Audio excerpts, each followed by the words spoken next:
Good morning. It's another variable day, so the tech has to be inside. The weather's really been going up and down. And I said growing because as I look at the video, I have a tree growing out of my head today. How fabulous. I think on many days I do. And our year-long sadhana is about growth on the deepest levels. As you become comfortable with who you are, the overall yearly theme, equanimity, samatvam, one of the translations of samatvam is to be comfortable enough with yourself that you are just who you are in all situations. No masks, no pretending. This is going to lead us, of course, into today's theme. One of the things that happens sometimes when we get on the spiritual path is we may feel alone and isolated from others who are more interested in the material world, for example, different pursuits, and we feel like I can't click. And maybe there are other things going on in our lives where we feel we can't click. Something really important to realize on the spiritual path is you are not alone. The things that you think you're going through today that maybe nobody else has ever gone through before, the things that are happening in the world, we think no generation's gone through this before. We're generally incorrect. Weapons of mass destruction in the Mahabharata, there were weapons that would destroy not just the earth, but the universe if they were deployed. And something that's come up lately that's caused a lot of controversy, is the idea of gender fluidity and even changing one's gender. This happened in the Mahabharata. So thousands of years ago, there were records of this happening. In fact, Arjun, the hero of the Bhagavad Gita, is one of those people. He actually gave up his masculine identity for a year before taking it back. And one of the greatest warriors in the Gita, there's a story behind it. And it's such a long and nuanced story. And I'll be telling more of it in the workshop that's coming up on the 23rd, but I can only fit so much of it into our time together. So let's see. And if you're wondering, yes, I have a migraine today, so I'm a little like woozy with my words, but I hope my enthusiasm carries this through. So there was a woman who was carried off by a man for the purpose of marriage. And she spoke up and said, "No, I don't like this. I'd already picked somebody in my heart who I loved." And then the man said, "All right, if you're in love, be free." However, she could never quite make her way back to her love. And so she vowed revenge upon this man who had carried her away.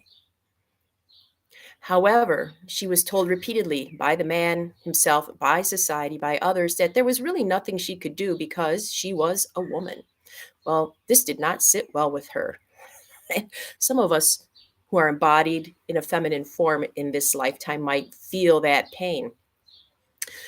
She did a lot of yoga and a lot of penances and came to the realization that if she voluntarily left her body, she might come back in the next embodiment in a male form and thus feel more empowered to take on this injustice.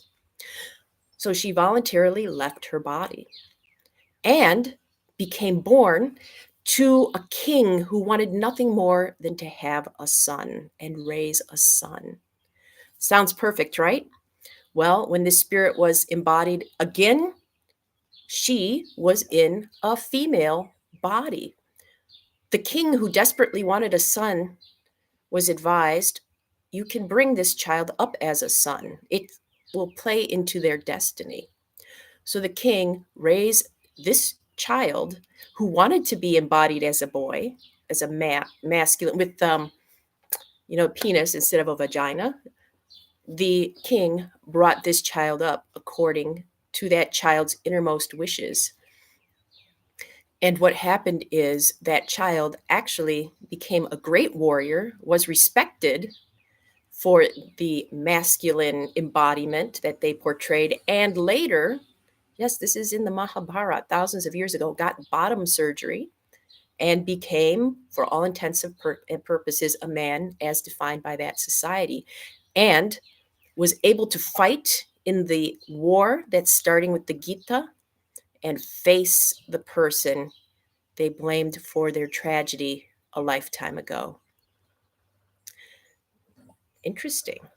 So we might feel that we're alone if we do have a sense of gender fluidity or not being in the body that matches our inner knowledge.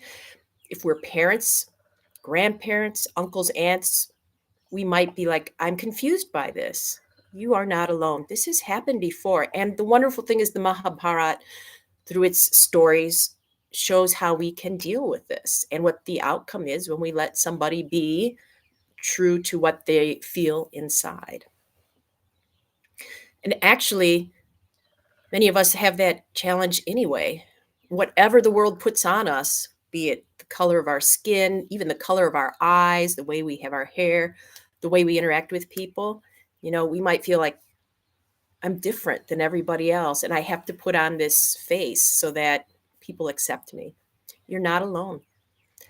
And that's one of the benefits of the spiritual path, is finding people who are genuine and being able to admit, no, you're not alone.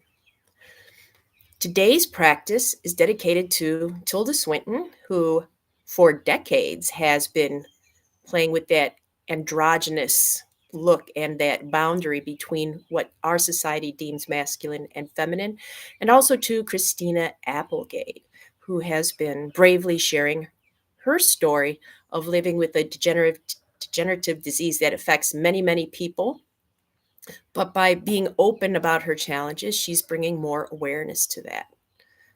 I salute you. I salute anybody who is trying to bring more awareness to their suffering so that others suffering the same thing know that they aren't alone.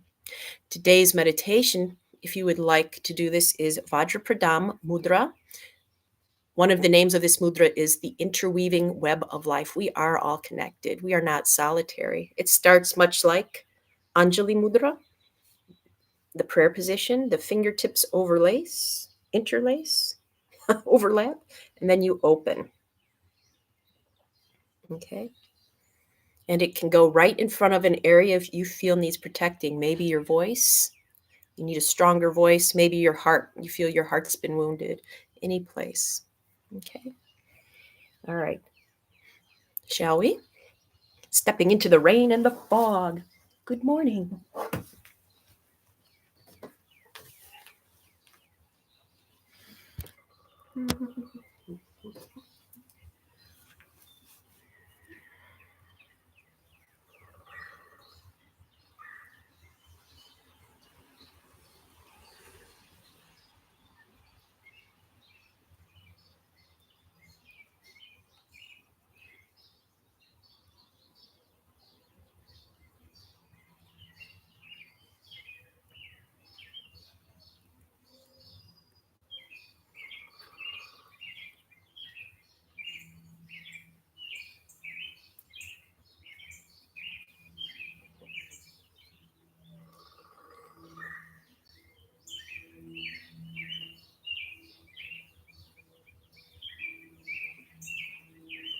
Switch.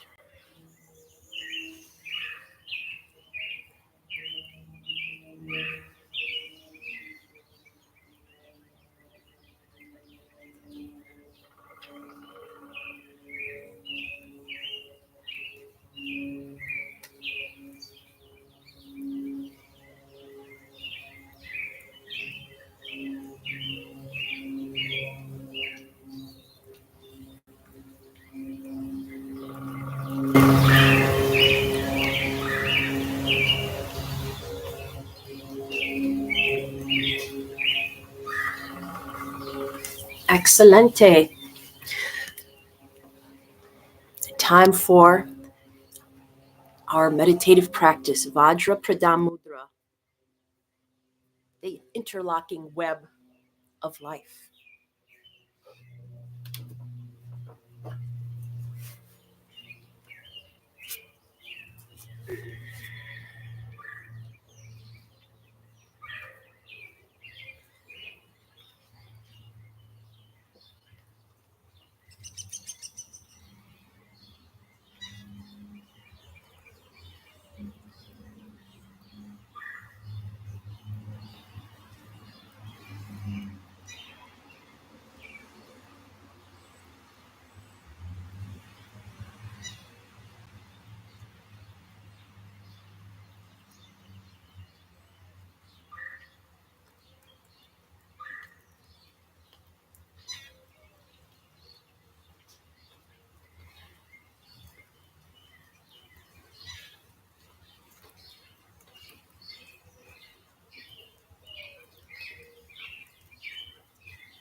Welcome back.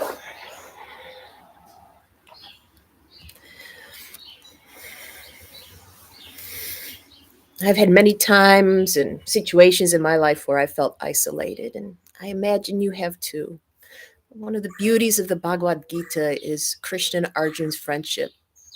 They will always be together, and through life after life, they encounter each other to make sure that they are never alone. You're not alone. You can help us feel more connected by liking, subscribing. If you want to, join some of the programs listed with the link below, or go to welcomingdestiny.com workshops. Be with people who can support you, and most importantly, be yourself, because when you're yourself, you'll attract people like you into your life. I hope that I get to attract you back into my life tomorrow as we talk more about the next steps on the spiritual path. Until then.